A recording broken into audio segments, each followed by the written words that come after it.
right, everybody. This is Sick Talks number 115. I'm here with Ben Schwartz, who is a designer and an editor and the author of Unlicensed, or Bootlegging as a Creative Practice, which is a book that I found through one of my many newsletter feeds. It was cited as like a thing to have on your coffee table to make graphic designers think you're cool, which, as someone who is constantly in seeking the approval of graphic designers, I gravitated to immediately.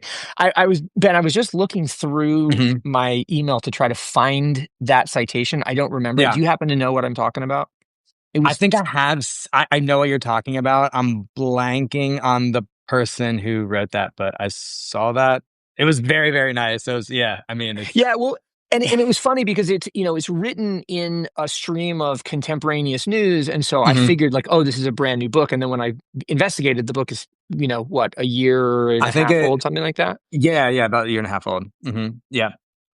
So I felt sort of doubly lucky to have discovered it, having missed it the first time, and then also, having gotten into it. Like this, the history of bootlegging that you do as a creative practice is really fascinating to me, um, because I came of age Mhm. post, like, pastiche, post punk, early hip hop, Mhm. like that primary skate culture where visual borrowing and corporate spoofing was like the raison d'etre of world Totally. industries and all those companies.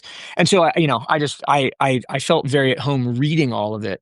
Um, but I was also sort of struck by the impulse behind it. Like what Mm. brought you to wanting to make Yeah. a history of bootlegging in that way?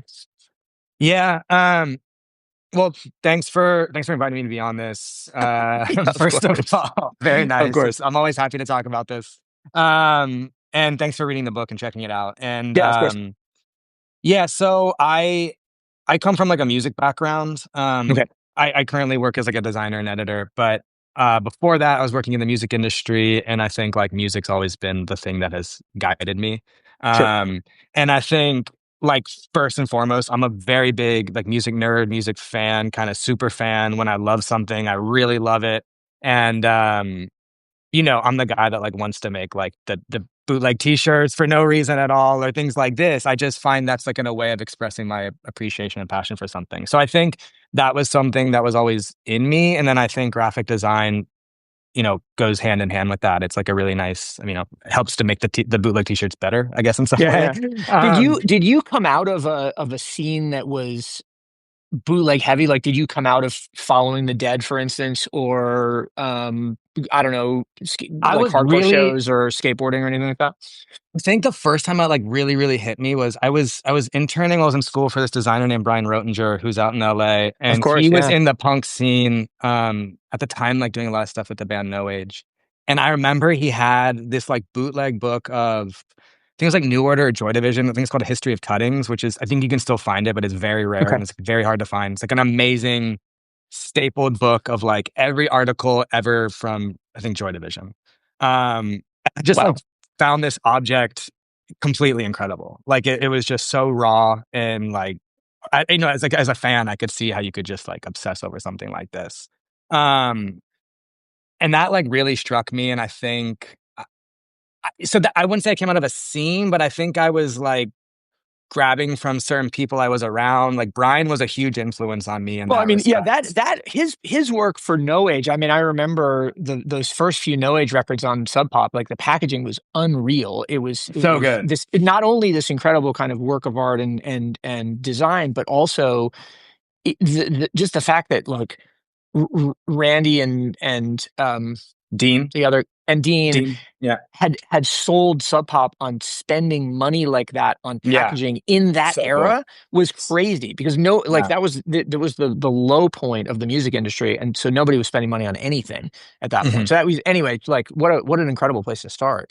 No, it was amazing. And I mean, beyond like, I think he's a fantastic designer, but was just such a amazing resource to learn about all things music. Sure. And I think I like also knew I was like drawn to certain things within music and design, but I don't know if I necessarily had like the name or like sort of the language to like Sure. really express what that was. And I think Brian helped maybe like help me understand like where to look and guide me in certain ways. Um, yeah, I didn't really come up in like a certain music scene. I mean, like I was definitely into like jam bands in high school, which is kind of embarrassing. So there was that, but it wasn't like as cool of jam bands as like Grateful Dead. It was like, Sure. oh, I don't even want to say like, Fish, No, Dead no, Mouse, it's these fine. these sorts We of all things. we've Yeah, got I've got some Mo CDs in totally. my Yeah, archive yeah. someplace.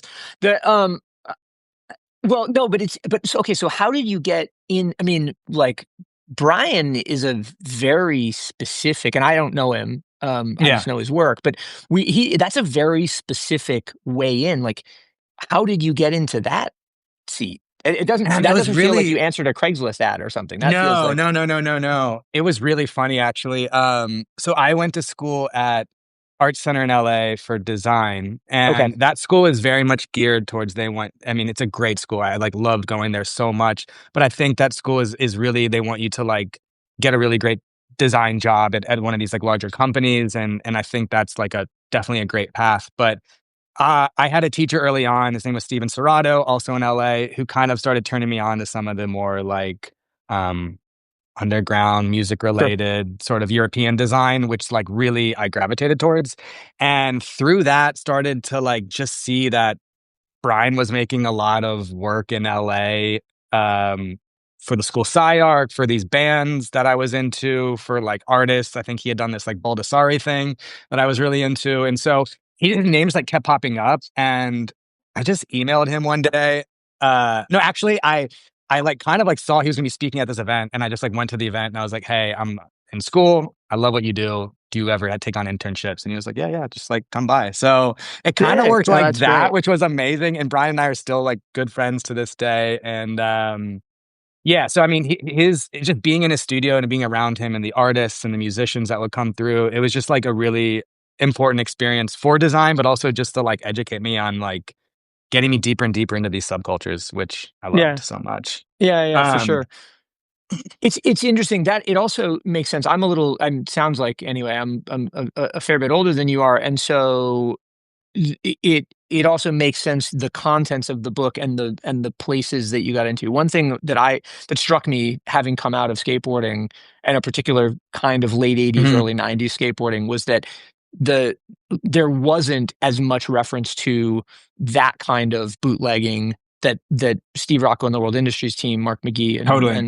and Sean Cliver did, and then also that like I don't think Fresh Drive made an appearance, which I really surprised me as well. No, I mean, yeah, I mean, a part of And it because was Fresh Drive was like that thing, it was like Fresh Drive and GFS, and were like the sat at the intersection of God. I just said intersection. I hate using that device. Anyway, sorry, apologies everybody. no, no, you're But good.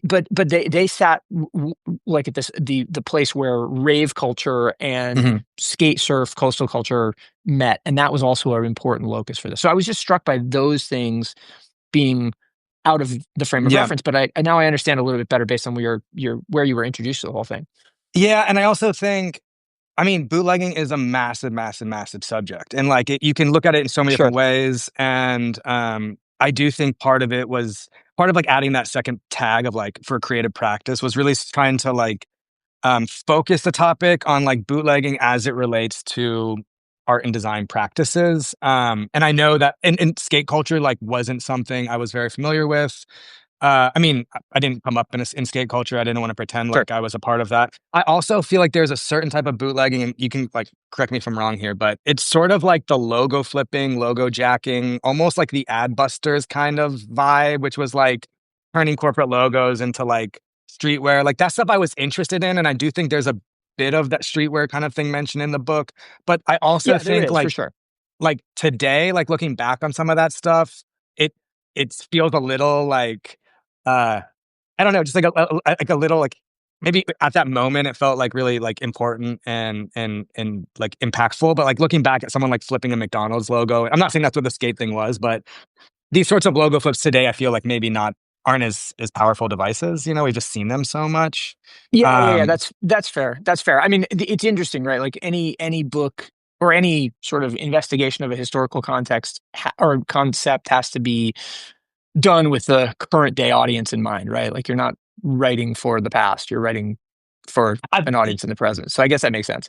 No, and I think you bring up, I mean, there's definitely holes in the book for sure. You know, there's like worlds that I'm leaving out or different like bootlegging universes. And part of that was maybe intentional, and part of that was the history of the bootlegging. That section I think is like kind of interesting because a lot of this book was actually done while I was at a residency in the Netherlands. Oh, interesting. And Okay. the book is co-published by Source Type, which I'm a part of, and they're based in Zurich, and then I'm in New York. And then it was also co-published by Valise, which is a Dutch publisher.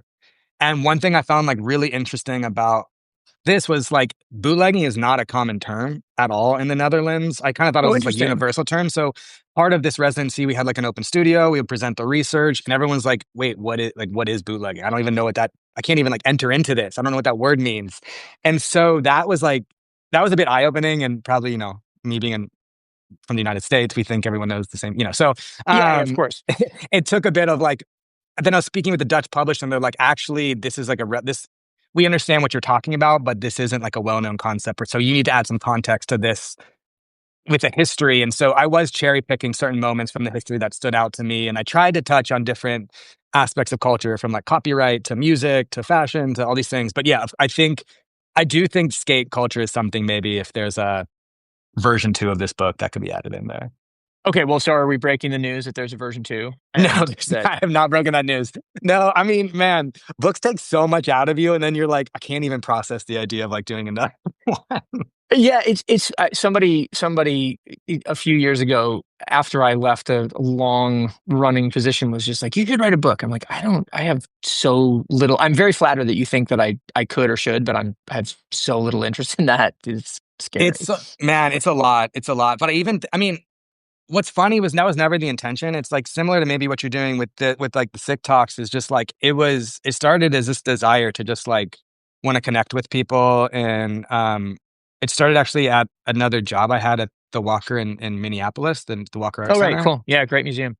Yeah, and that was so I was the design fellow there for a little bit, and they had the Gradient, which is like a design publishing platform there. And at the Okay, time, it was like really, really important. It was kind of publishing design, journalism research that went beyond like sort of like portfolio reviews. okay, And so we were like in the studio talking a lot of just about seeing a lot of like graphic design that kind of looked like bootleg, like whatever that meant. It kind of like has this like Xeroxy, like using lots of typefaces, like a lot of sure. like distress and all these things like this. It was sort of And willfully amateur as well, I'd imagine. exactly, Yeah, exactly. Which was like weird because we have like the best technology possible to make design, and we're somehow trying to make stuff look like really crappy.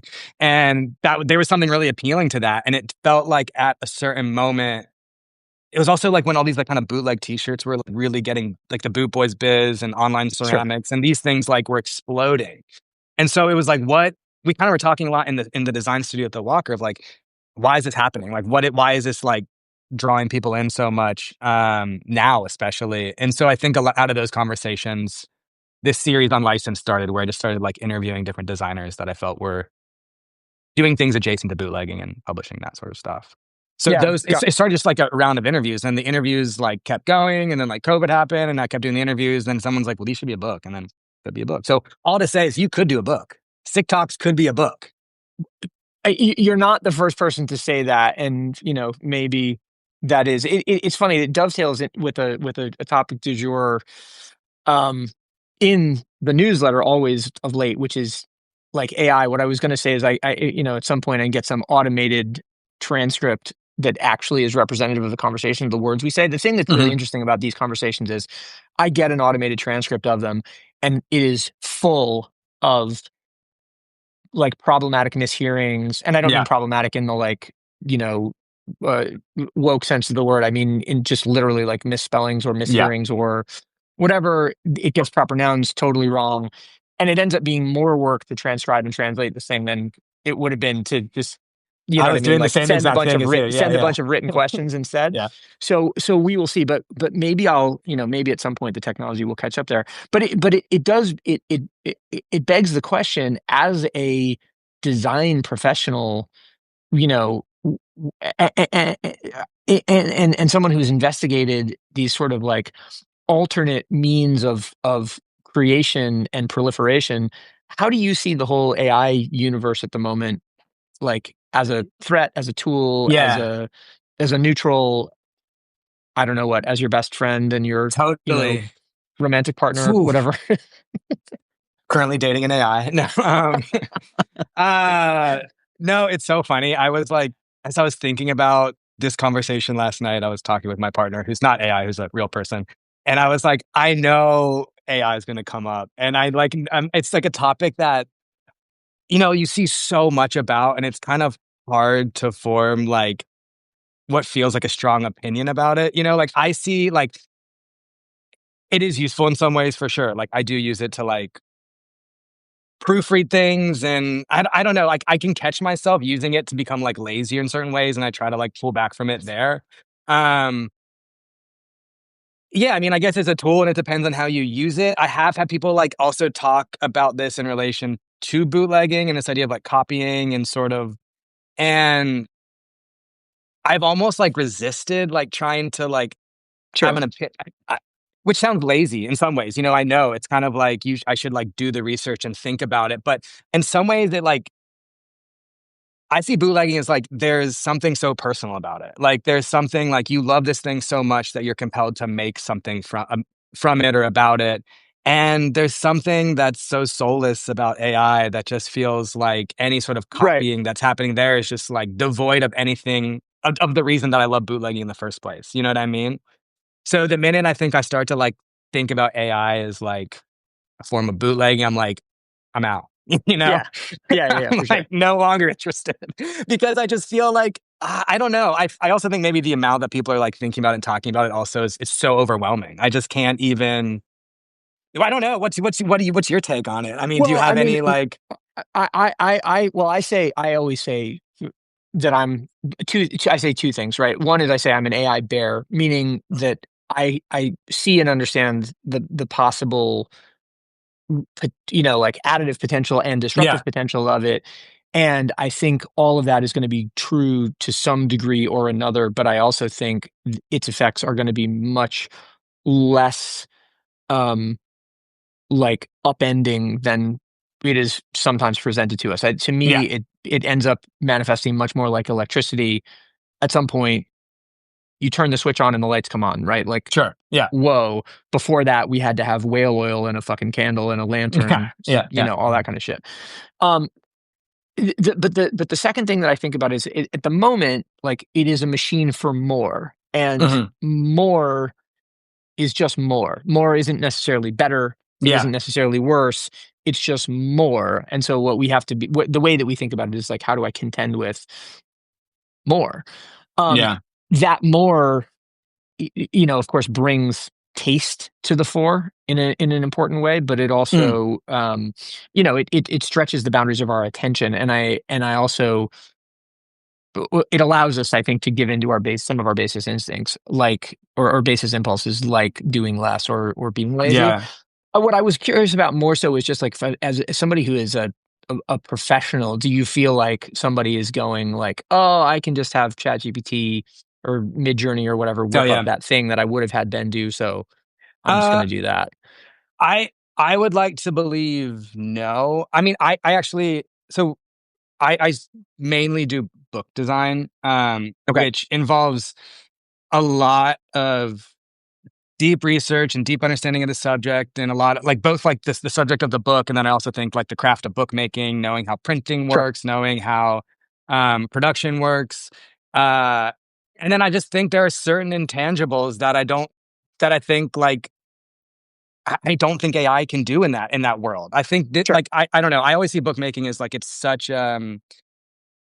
it's so intricate. It's like such an like a deep and detailed process and form of design. So it's funny. I kind of think I'm in this in some ways like this maybe like island where like I don't see AI being able to do that. Maybe that's maybe I'm being naive there, but yeah. I just Well, know the amount of time and like sort of like energy and passion and sort of like years of work that I've done to like hopefully like work in this craft that I don't know. I just it feels like it's more than just putting in information and like using that data to spit something back out. That being said, I do know people that are book designers that are like have used AI to sort of like help put together decks or like sure, work on the yeah. language to Yeah, but that all of that to me figures into the like electricity Sure. Yeah. analogy, right? It's like Yeah. that's okay, great. So it makes everything a little bit easier. Like if that all means that we can get out of the office 15 minutes earlier to go to the 100%. bar and socialize, like maybe that's not even a net negative. Maybe that's a net positive. Yeah.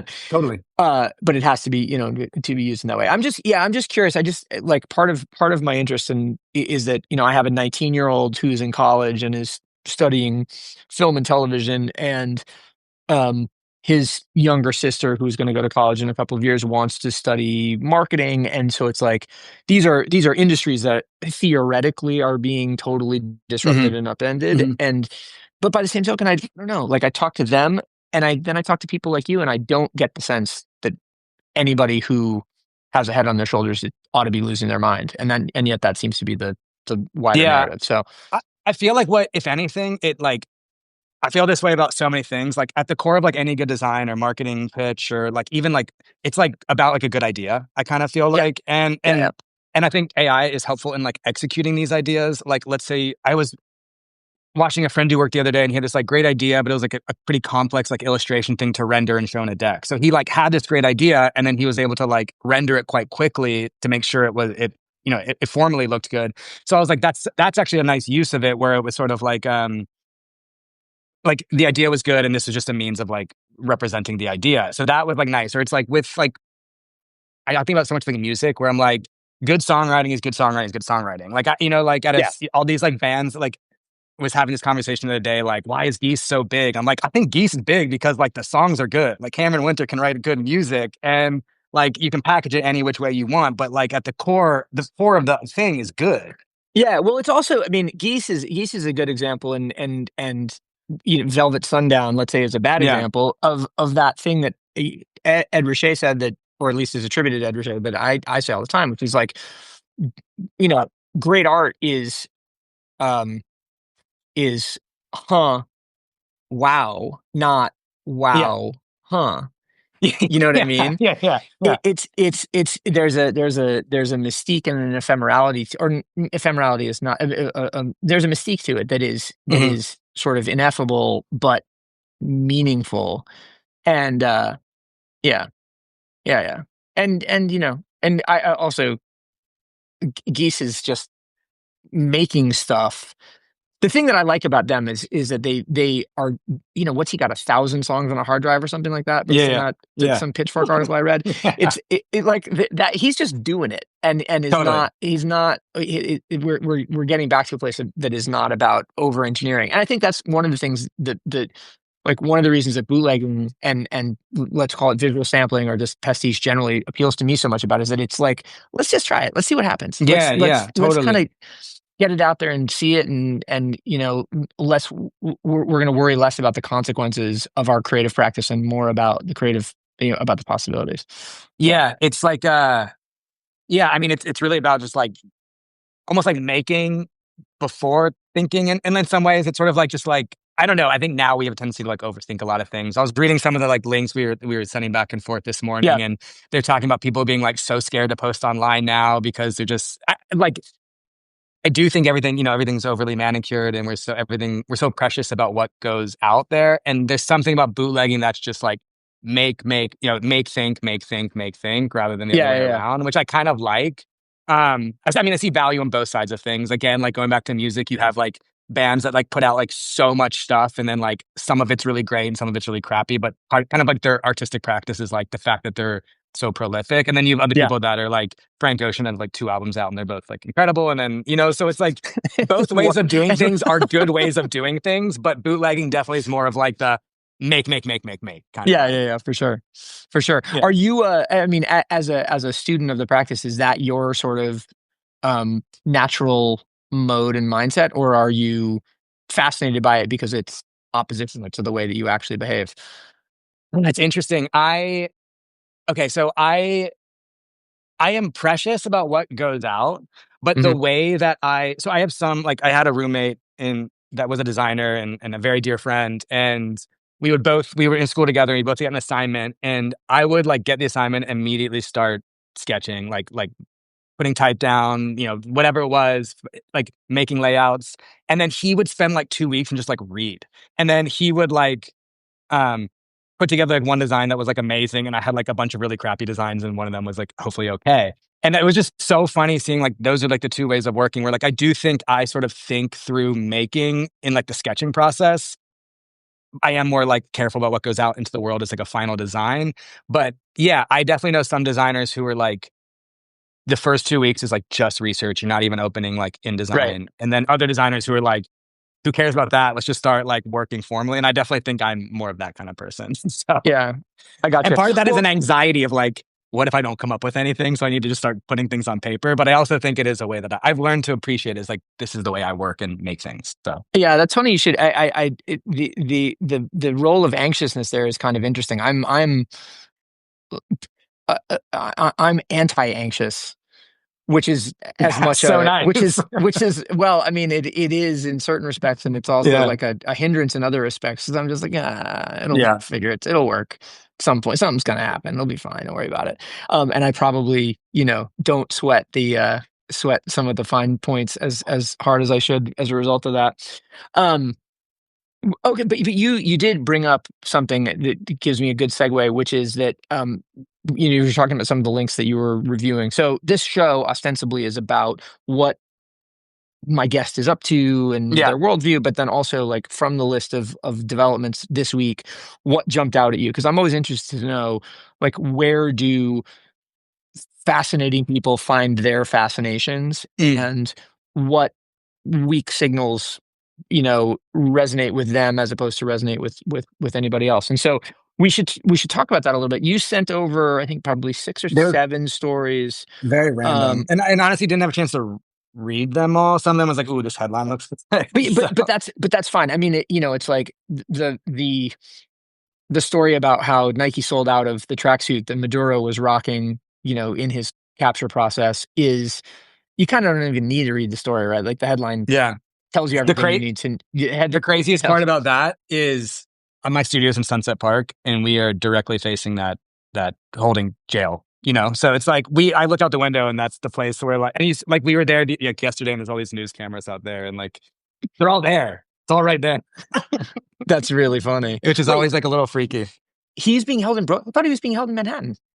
Or that's just where the And court is. initially, I think that's where the court was or is. Oh, okay, got it. Initially, he was in this son's. Maybe he's moved from there since, but it was just so strange to be like the entire world is like thinking about this story that is happening right outside my door. Dude, That's New York, maybe for you. So I mean, that's the thing, right? You walk down, you might bump into somebody famous. You might bump into the, imprisoned ex-head yeah. of Venezuela. But what was crazy to me about that story is I was even thinking about this like it happened over break, and I imagine like some Nike executive like this story breaking and like it's this like immediately like crisis marketing PR thing Oh, from dude. like the Oh, strangest like never in the wildest dreams would you have thought like this is going to be like the marketing push or well, something. I mean, the interesting thing is that it's the epitome of a tempest in a teapot kind of situation, because on the one hand, and full disclosure, I have done a lot of work with Nike over the course of Mhm. time, and understand the way that they think, or used to think anyway, pretty well. The thing that's so interesting about it is that on the one hand, yes, you have the crisis PR people being like, we have to distance ourselves from this. We have a reputation to manage. On the other hand, because of the whole quarter zip meme of the last month, Nike Tech Fleece has taken such a hit Yeah. reputationally that maybe they're like, yeah, but it's moving product, so maybe it's I a mean good. that's why I It's found a, it so and fascinating. It's yeah, I like mean, well, it's really the state of the modern condition, right? Which yeah. is, or the absurdity of the modern condition, which is something I've heard referred to recently as the kind of like Schrodinger's effect, or the Schrodinger's like worldview of everything, right? Like everything is both really Mhm. good and really bad at the same time, and you kind of can't tell except Totally. like depending on when you open the box, Oh my which god, is yeah. an insane statement and way to think about things. But yeah, that was it. So did you at any point restage, a fit pick in your Nike Tech Fleece to, I ordered mine. It hasn't come show yet, so show it'll. your solidarity? Yeah, it's coming. It hasn't arrived yet. But it's just like, man, it's so great. I don't know. like nothing encapsulates, I feel like the modern condition, just like more than that. Like it's like Yeah. some global crisis, and we're talking about like the fit. It just was. I mean, you saw the same thing with like Luigi too. Like when all these things were coming out, we're talking about the fit, and people. I don't know. So it was just maybe we're like so numb to any true serious like crisis, and we have to just like latch on to buying something. I don't know what it is. I was trying to like parse through it this morning a little bit and like why I found. I mean, it's interesting. It's like no doubt about it. But like to think about like how it really relates to everything going on. It's I don't know. It's a think Well, piece like we're studying at some point. I mean, yeah, 100%. We will.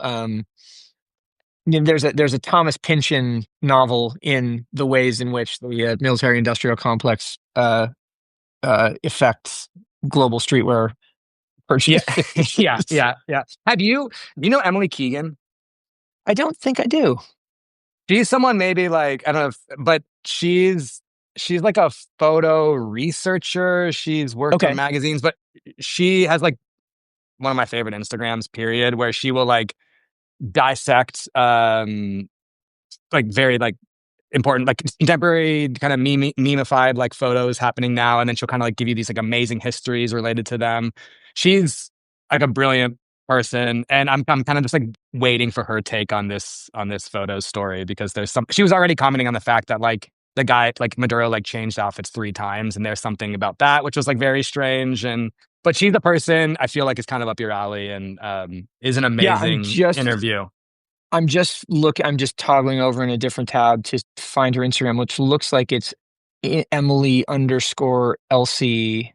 Yes. Um, yeah, so I will. Okay, so Emily underscore Elsie, Emily Keegan, and I Yeah, she's will great. dig into this. Okay, sick, awesome. All right, well, no, new um discovery. yeah. So that gets to that then gets back to the list a little bit. When what I love to understand from people is what their habits of news consumption is the wrong way to put it, because I don't really care whether you've Mhm. seen that Mamdani fixed the pothole on the Williamsburg Bridge this morning. Sure, Like, sure. shout out, I ride over that Yeah, thing. I'm really glad that totally. that happened. Yeah. But also, I'm less interested in that and more interested in the like where you get your cultural signals from, or your aesthetic signals from, or Mhm. ultimately your like left field challenges from. Like, where does that stuff Totally. come from you? Man, it's such a good question. I also think, uh, when you're, like, talking about AI, like, giving us more, and I also think, like, 2 of my or 3 of my articles that I was, like, interested in was very much about, like, deconnecting and, like, moving away from, like, everything. Like, I feel Yeah, overwhelmed with where to get it like, where to get news from, and where to get, like, culture from, and where to get music sure. from, and, like, I don't even know anymore. Like, somehow this stuff just, like, comes into my brain, and I'm not sure where I see it. It's probably Instagram because it's the only social media I have. Um, but it's also friends. I guess podcasts. I mean, a lot is where I get culture from. I do like read a lot What do of you listen like. to? Uh, I'm a dedicated How Long Gone listener. I gotta Me too. say. Oh, dude, I big think big I get big a lot goner of. over here. Yeah. No, I mean, kind of like. I mean, other than that, I mean, the Daily, and I like. Uh, I do a lot of WNYC. Honestly, I Yeah, like sure. love my Brian Lair. I love my New Yorker Radio Hour. I mean, these kinds of things. But there's just so sometimes I'm like I feel like a lot of the stuff that's going into my brain, I'm like, this does not need to be in my brain. Like Yeah. I'm like this year, I'm trying to almost do like a clean out. Like where, like what do I actually want to like enter into my mind? And I don't know yet where to look for these sorts of things. Like where's like the news that matters, but I don't know what matters anymore. Yeah. One corollary question I have for you, apropos of How Long Gone, funny enough, because they were talking today to Aaron Levine, the sort of menswear designer, about Listen to it on the run hi- today. On my run today. him. Right. So he's Yeah. so he's talking about like having just gone through his barn in outside Hmm. of Columbus, and taking things out of storage. Hmm. And Chris was saying, yeah, but it's kind of like your job to have Yeah. that Yeah. stuff, right? To Yeah. be an archivist. To what extent is it your job to like collect and to That's lit. maintain a collection? This is such a this is like the issue that I face is like so my day job, when I say my job is I work for this platform Source Type, which does design research as well as we publish fonts. Yep. And part of that design research is understanding and knowing what's happening in design right now. And part of that is like constantly being on social media and looking at this stuff. And sometimes looking at like all this design definitely is like probably not great for my brain. Like it's either making me feel worse about what I'm making or like, you know what I mean? But I have to do it. It's like part of my job. And so I understand like that part of like as designers too, we need to have like cultural touch points and reference points and things like Yeah. this, which is relying on us seeing things and being a part of that conversation. So I struggle with that a lot. Like I definitely have this fantasy of like going somewhere and get like living in a barn and like disconnecting from everything. But with my current work setup, that's not possible. I don't see that being Right. possible in the Well, future. but So but by the same token, sitting in front of a unadorned white wall. That for those of you who are not watching this, that's true. you're not sitting in front of a giant, floor to ceiling archive or Mhm, a mhm, mhm. flat file or something like that. Like, do you maintain a lot of those sorts of things or? I do. I mean, I have a really big book collection, which is where, I mean, that's like Sure. both from like the objects themselves, but the, obviously content as well. Like that's important. I have like boxes under my bed of like any sort of piece of design ephemera that like makes me excited. That goes in there and I, don't see it until we'll move in 2 or 3 years. But Got it. um yeah, and then I mean there's of course like online collections, but even that is like, I have like some stuff saved to Instagram. I have like some stuff saved to Arena. I have like some stuff on my desktop. I like Yeah, am of course. quite bad at like having like one place that I go to for things. I've also found that like especially in design, um, there are some designers I think who are like really reliant on like building like a reference library and like pulling from these things. And I think that's like one valuable way of working. For me, I think it can become a little dangerous because it can very easily like go into territory of like this looks a little too much like that. Like, Yeah. and so I've been trying to be more cautious of like looking so much at like contemporary design and like trying to have a sort of like a reference library there because I just know myself and if I see something looks good and it's like an easy way to like then make my design look good, I'll just do it. And so I'm trying to like, not allow myself to have that. But yeah, to answer your question, I don't know. I think that's like the situation we all face. We all need to be a Mhm. part of like what's happening in culture. We all need to be like tapped into what's going on.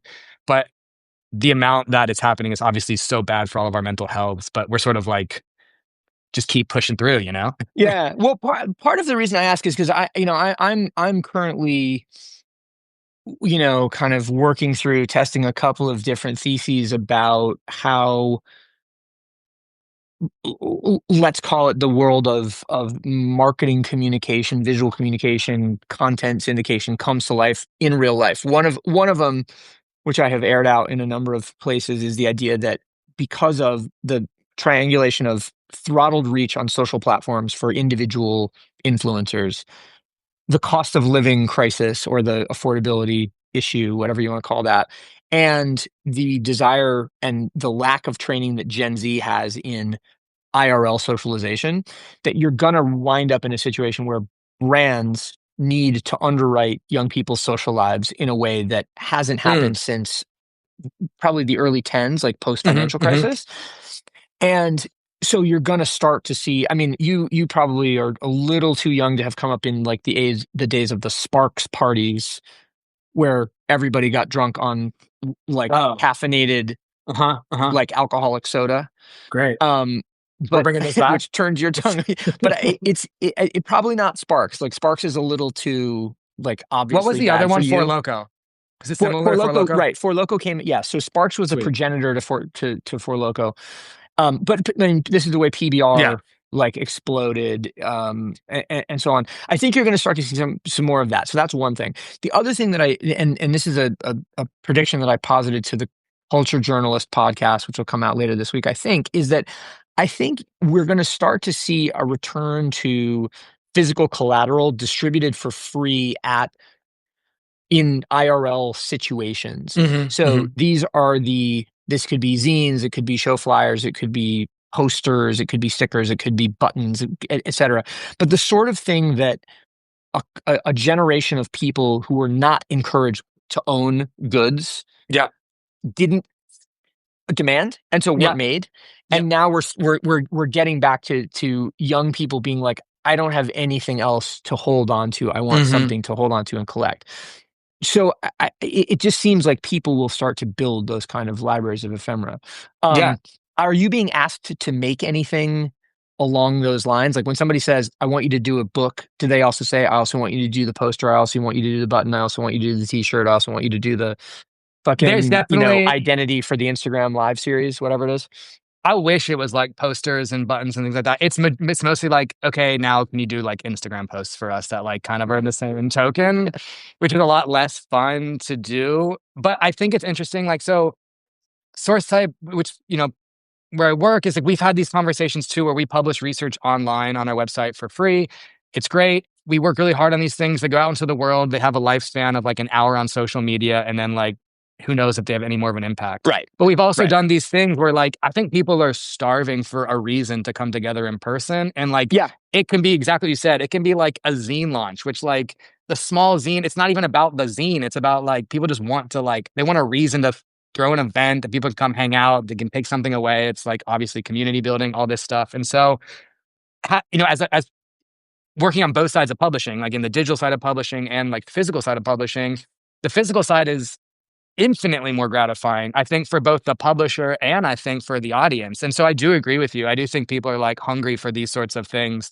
And I also see these things like books, especially like they're just like, I mean, yes, obviously people are reading them, but they're also these like cultural signifiers of like, yes, I'm part of this community. Yes, like I identify like with design. I don't know, like, um, I've seen that with like several like very like sort of prominent design books where like people are like so hungry to buy this book. And it's, I think as much about sort of like tapping into this community and like signaling that you're part of this community and like aligning with their beliefs as it is about the content within the book, if that makes sense. Yeah, no, Um, look, 100%. And I mean, one of the things that has happened over the last few years is that we've reoriented our point of view and a lot of our identity and identification around fandoms and, mhm, the mhm. the cultural properties that we feel most aligned to or most loyal to. So it makes sense, yeah, that people just, they show up and they go, all right, I'm a zine guy, so I've got to go Yeah. to everything where there's a zine, or I'm a whatever. I think what will be interesting in 2026 is the extent to which that incipient demand starts to show up on your desk as a brief or Yeah. on Yeah. my desk as a marketer or a strategist or whatever, to go, all right, now we want to, now we are really acknowledging that, and we want to feed into it, as opposed to it just bubbling Yeah. in the underground. One thing that this brought up a question for me: who do you see doing really interesting stuff in your oeuvre or in the ones that sort of surround you, right? Like, Mm. going back to Brian, like who is that, you know, In the design world type of thing, who's that? Well, I mean, or even, I don't know, man, like you just said you went brands running and this morning, like maybe you're part of a really sick run club or something like that. But I'm just curious, like yeah. where you're seeing that cultural energy, because I bet I'm seeing some of it, and I bet I'm not Hmm. seeing other parts of it at all. Hmm. Yeah. I mean, it's a really good question. I almost want to like think on that before I give you an answer. Sure. Well, I mean, this is Well, I mean, this is yeah, not a it's like test, so no, no, whatever. no, no, no. I mean, my like, I think about like my media thought, and this is like one of my resolutions this year is there's this it's like an art organization slash music blank forms. Are you familiar with them out here? I think they're in Bed-Stuy. It's called No, I blank don't think so. forms. It's like Mm-mm.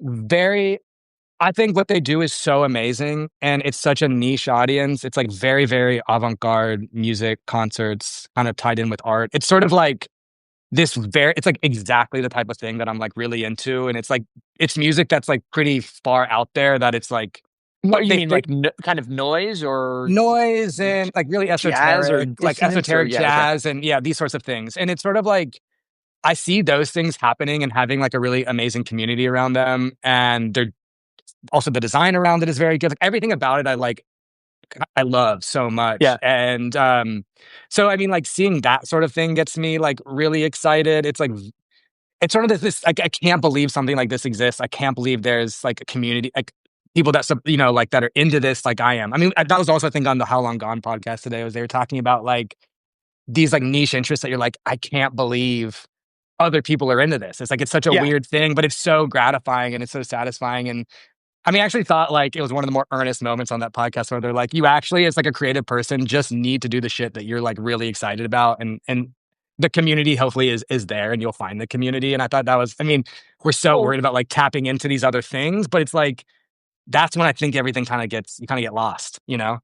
yeah. Well, it's also the thing that I, I like, or the thing that went I think unsaid in that conversation, but is implicit in it, is also like, you need to be that into it yourself Yeah. because it will nourish your practice. But by the Yeah. same token, you have to acknowledge that everybody else is not that into it, and so whatever they pick up out of what you put down is okay. Hmm. Like Hmm. it's I'm of course looking at my own reflection here, and I'm reminded of this hat that Hmm. is it was made by Andrew Quo, the Yeah. designer, and Love. as part of the Schritz. It's a Schritz hat, and so it's a shout out to some gallery called Participant Inc. that he loved, that I never went to. That because I love Andrew and he's a friend and I want to support him, I bought the hat, and now I want to know more about this gallery. But I'm never going to understand it the way he did, right? Or Totally. the way he does. But I'm still participating in some way. And Andrew, I think, knows. All right, that's Yeah. Yeah. cool. It's Yeah. good that people simply are participating in the dialogue around it. It's Um, that's like, to me, that's like such a good, that's like the reason I think bootlegging is important. I mean, yeah, yeah, exactly. like this is a bootleg hat, and like you're like into the design, and like it, I mean, you probably looked into it a little bit, but I mean, I talked about it in the book, is like, it's bootlegging is like a form of living archive. It's like this Yeah, gallery that is, I'm assuming, no longer around. yeah. Or The gallery closed. so, but Yeah, it's like this thing that's like now like maybe on a website somewhere in like a library. Like it's now like literally walking around New York. People can, like whether or not people want to interact with it or not. But I think that's amazing. And then I also think there is this idea of like, oh, you don't really know, like, but I almost think it doesn't matter. It's like you're sort of spreading the gospel in some way. You know what I yeah. mean? Like it's out there, it's in the world. People can choose whether or not to interact with it. Like we had done something similar at the Walker, where we like found this old design journal in the archive, and it just had like a sick cover. And so we just said like, yo, let's make a bootleg T-shirt of this cover.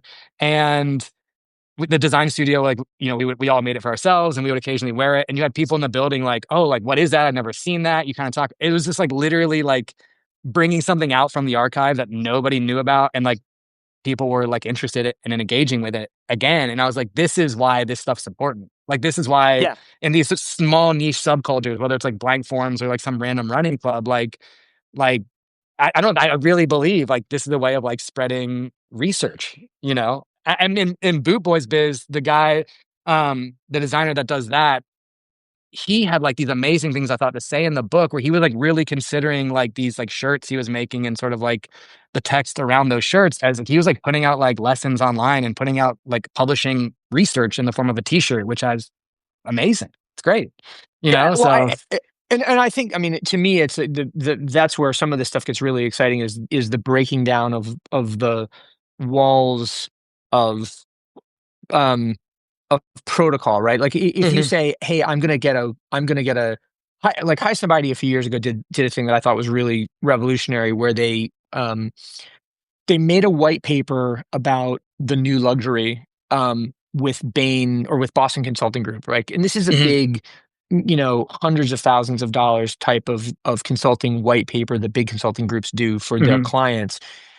They produced it, and then after a period of time, they published it as editorial, Mhm. right? And then it has since then informed a couple of books or whatever. Like, the idea of the guy from Boot Biz going like, "I'm going to publish a a white paper as a T-shirt, or Yeah. as a series of T-shirts or whatever," it changes. I mean, it allows you to participate in that conversation in so many different ways, right? It's a Mhm. fashion statement. It's an Mhm. intellectual investigation. It's a consumer participation. It's a, if you know, Mhm. rare access type thing.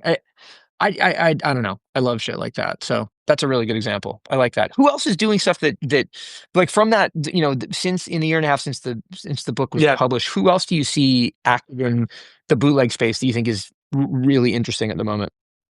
I always love, and they this they're like go by Shanzai Lyric and also Canal Street Research Association. I think, yeah, CSRX.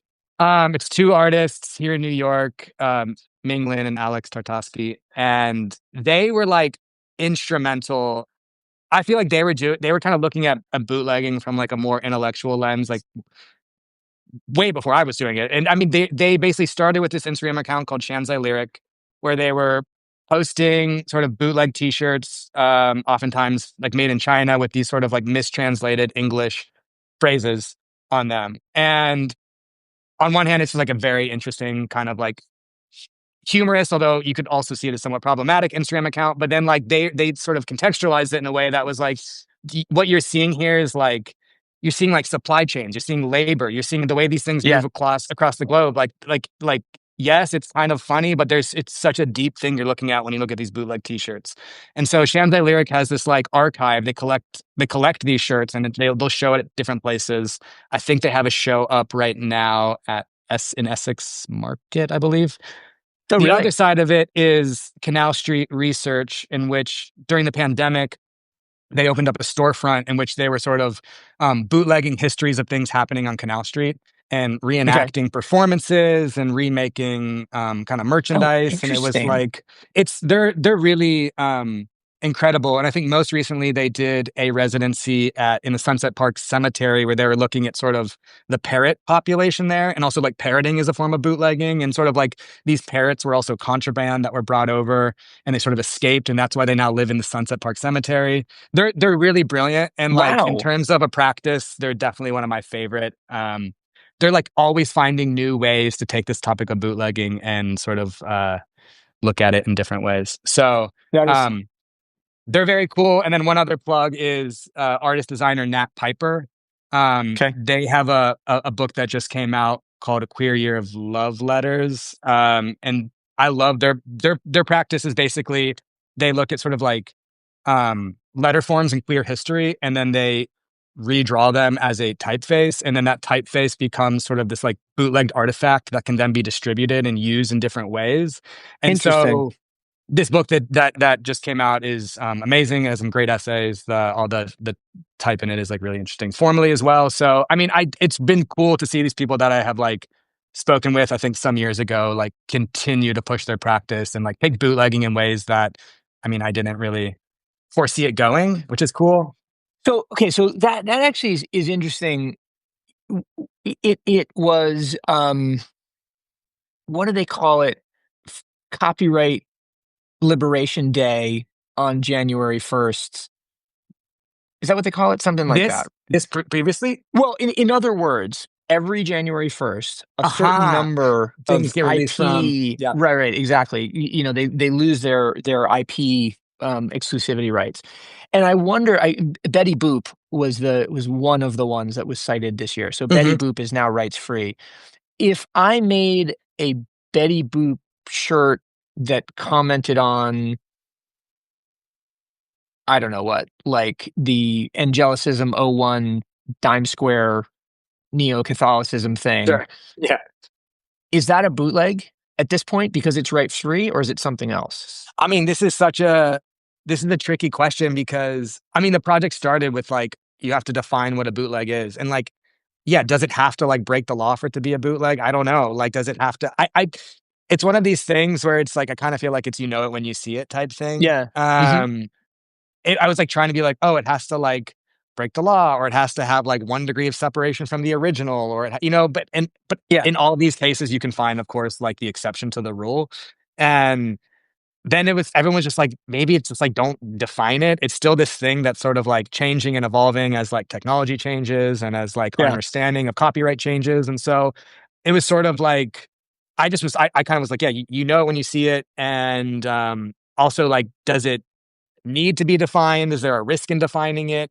I do think bootlegging for like a moment, and maybe it's still happening, was like at one point I was like, it's over because you saw all these big companies kind of making like fake, like official bootlegs, which I Yeah, felt like for was this sure. weird thing of like, well, this doesn't feel right. And now bootlegging is just this aesthetic that people are like using to sell stuff. And so um I feel like on one hand, the definition of bootlegging has to be like quite open ended because once it becomes commodified and like co-opted by these like forces, it has to adapt into something else, you know? Right. Sure. Um, Yeah. Well, and on the other hand, there is always the question of the cream rising to the top, right? Like for sure.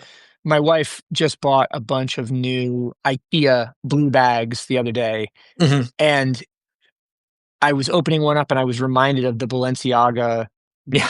IKEA bag knockoff, Yeah. which to my mind is like is one of the best things ever. Totally. It's because it's so smart, it's so simple, it's so dumb. Hmm. It just it's like it presses so many joy buttons for me. Yeah. Um, but then again, there are a zillion lazy takedowns of that thing that or riffs on it that don't get Yeah. anywhere near those heights, and so you just kind of go, all right, well, I mean, I think sometimes the Demna's bootlegs a are going to be genius. great, and sometimes the Yeah. bootlegs are going to be Yeah. shit. Sorry, what were you saying? Yeah. No, no, no. I mean, I think Demna's a genius. I think like I love everything he did at Balenciaga. I mean, I know it's very easy to be critical of that stuff, but I like was constantly just like in awe of what came out of there while he was there. And it was like that was also like a big thing. I mean, I know it was like the Vetmont like DHL t-shirt. There was like the Yep. Telfar White Castle stuff. Like that stuff, like I was like obsessed. I thought that was just Yeah. like I honestly like don't I'm slightly ignorant I'm very ignorant when it comes to the fashion world, but that kind of thing just like scratched this itch for me where I was like, this is like either like a joke or a conceptual art piece or something. And I just loved it. That was Yeah. um, a big like entry point, I think, for me and like really getting into the bootleg. It was like around that time when I started doing these interviews, I think. So, yeah, Well, shout out Demna. It's gonna be interesting to see yeah, where he takes that sensibility and goes forward with Gucci. for sure. Well, listen, Ben, we're coming up on the end of the conversation, but before we go, where can people find you, or are there any projects that you want to point people to, or anything like that? Yeah, I mean, I'm on Instagram. I think it's at Benjamin underscore Schwartz underscore. Not the best handle, but then also source type that it's the project I work with my partner in Zurich, and we're online at sourcetype.com, Instagram source type. I think there's a lot of like nice research that we put up there that's interesting to people outside of like graphic design. So Sure. also worth taking a look at that too. But yeah, also thank you for this. Like this is such a fun conversation. I love what Oh you yeah, by all do. means. I also Thank you. like meant to say the book I just finished and the book I'm reading, I both found from your podcast. So like, Blank Really? Space is the one I just finished. Oh, cool. Great. Okay, sure. And then, I think when you're talking with, Nemesis, what's her name? Emily Siegel? Emily Siegel. Yeah. She mentioned pattern recognition, which I have not read. And I Oh, literally just dude. ordered that. So I'm like very excited. Dude, So just, yeah. get. I mean, I don't know. I think about pattern recognition a lot. So guys, Yeah. this is the book by William Gibson, which is the first in the Case Pollard trilogy. I will be interested to hear how it hits in 2025, whether it hits in a similar fashion. But wow, Mhm. that book made such a huge impact on me and made me a Gibson fan for Yeah. life. Like I missed it, but hearing the way you two talk about it, I was like, I'm in. it's This is like just so up my alley. yeah. It's a fucking page turner. It's Yeah. highly entertaining, but it's also there's some really interesting, deep conceptual stuff in it. And in fact, that book and that series, there's a concept in it about um, this kind of ephemeral internet recording that is referred to as the footage. Mm. That in that era of early internet, so this is like the early 2000s, was rare and hard to find because it was rare and hard to find. Yeah. The interesting thing about it is that it taps into our need for um, the kind of ephemerality and the serendipity of discovery that the algorithmic internet doesn't give us anymore. Won't allow us. Yeah. Yeah. Right. Yeah. And so I actually have been thinking about rereading it recently to understand how the whole thread around the footage hits again. So yeah, you're gonna have fun with that one, I bet. I I'm bet. But let excited me know. and I'm But let me know. thankful to this podcast for pointing it out to me. But yeah, Oh, really dude. appreciate your time and thank you for having me on this. This has been fun. By all means. No, same. So guys, again, the book is Unlicensed Creating or Bootlegging as Creative Practice. Highly worth the um the money you're going to spend to buy it, and then beyond that, it will make you look cool to graphic designers on your coffee table. So That's all anyone really. That's why I made it, right? exactly.